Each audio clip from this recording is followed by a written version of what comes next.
கல்வி மறுசீரமைப்புகளில் மறைக்கப்பட்ட யதார்த்தங்களின் மாநாடு என்ற தலைப்பில் கலந்துரையாடல் ஒன்று கொழும்பில் நேற்று நடைபெற்றது. இலவச கல்விக்கான மாணவர் இயக்கத்தால் இந்த நிகழ்வு ஏற்பாடு செய்யப்பட்டது. இந்த கல்வி மறுசீரமைப்புக்குள் சந்தை வாய்ப்பே இலக்காக உள்ளது. கல்வி சில சந்தர்ப்பங்களில் இல்லாமல் போயுள்ளது. அதேபோன்று சில சந்தர்ப்பங்களில் கல்விக்கான நோக்கம் தெளிவாக பாரியளவில் மீறப்பட்டுள்ளது.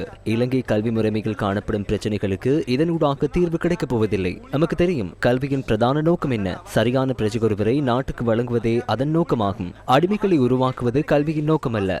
சந்தை சார்ந்த தொழிலாளர்களை உருவாக்குவது மாத்திரமே கல்வியின் ஒட்டுமொத்த நோக்கமாக இருக்கும் போது எதிர்காலத்தில் பல பாரிய பிரச்சனைகள் எழுவதற்கான வாய்ப்புகள் அமையும். இது ஒரு சமூகத்தில் துன்பகரமான விடயமாக மாறி வருகிறது. அதனாலேயே இந்த அரசாங்கம் 6ஆம் வகுப்பு முதல் மாணவர்களுக்கு வழங்கும் பாடத்திட்டத்தில் இதனை பார்க்கின்றோம். எந்த ஒரு கொள்கையையும் உருவாக்கும் போது கல்வி தொடர்பானவர்களை ஈடுபடுத்த வேண்டும் என்பதை நாங்கள் அறிவோம். அவ்வாறு கல்வி தொடர்பானவர்களை ஈடுபடுத்தாமல் இந்த கல்வி மறுசீரமைப்பினை உருவாக்கியுள்ளனர். இந்த கல்வி மறுசீரமைப்புகளின் சில அம்சங்கள் தொடர்பில் இன்னமும் நிச்சயமற்ற தன்மை காணப்படுகின்றது.